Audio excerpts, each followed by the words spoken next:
Hello everyone, Kryptonite here and welcome back to another video. Hope you're all having a wonderful day today. So in this video what we're going to be doing is exploring the biomes in DINKUM. We're going to be running through what each of the biomes hold in regards to wildlife, plantation and resources. So without further ado, let's get straight into the video. So hello everyone and welcome to a nice windy Saturday morning in DINKUM. So in every map of DINKUM, 4 different types of biomes. We have the tropics, which can be distinguished by the light green areas. We have the bushland biome, which is the yellowy color, and we have the desert biome, which is the reddy orange color, and then finally we have the pine forest, or as some people like to call it, the cold climate, which is the dark green area. So here we are at the pine forest.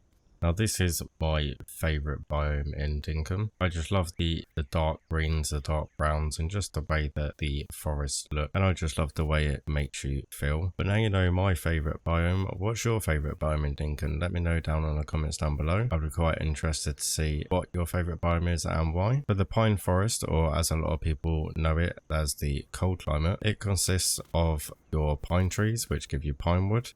You can also find apple trees here for your source of apples. Some other vegetation you can find here in the pine forest is the bottle bushes here, which are these ones. You can also find lots of fir grass here at the pine forest for your more darker green grass looking feel at your village. I can't seem to find any in my pine forest, but you can also find bluebell flowers and the common heath flower. Now in regards to wildlife here at the pinewood forest, you do need to be careful and watch your back. They don't cause too much of trouble as most of the time they are sleeping until you disturb them, but you need to watch out for the bush devils as they are a very hostile animal, but you can normally find them in their little dens sleeping here, so as long as you're careful and do not disturb them, you should be fine. So here we are at the desert biome.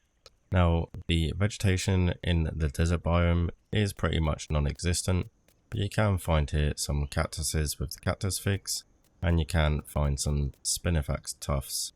Now, did you know that spinifex tufts, if you put them in the furnace or into a campfire, they will produce spinifex resin, which can be used to either sell or they can be used in crafting recipes later on. Now, the wildlife in the desert consists of these ones here, which are the enchinadas, and you might also find some dingoes running around and maybe some jackaroos as well.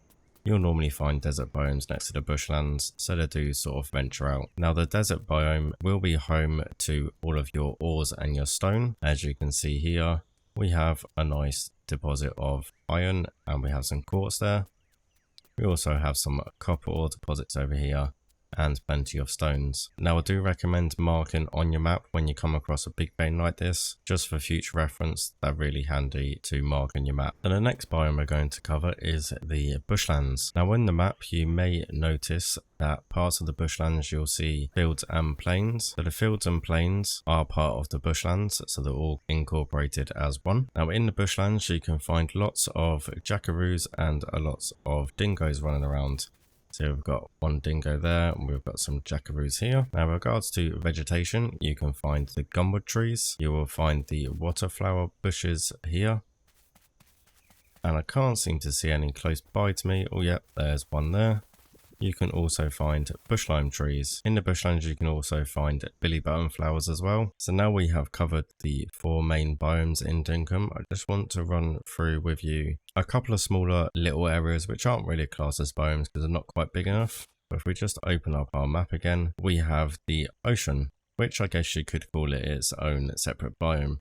You've got the North Ocean and the South Ocean. Now in the oceans you can catch more exotic types of fish. They are a bit more difficult to catch, but they are worth a bit more money as well. Now apart from that, what we have is another little separate biome, which is called the marshes. Now the marshes are anything along a riverbank, and they are home to these here, which are the mangrove trees, which when you chop them down, you can get hold of some mangrove sticks. So if anyone's not sure on how to get the mangrove sticks, this is how you get the mangrove sticks. You can also destroy the roots, and there we go, the mangrove sticks.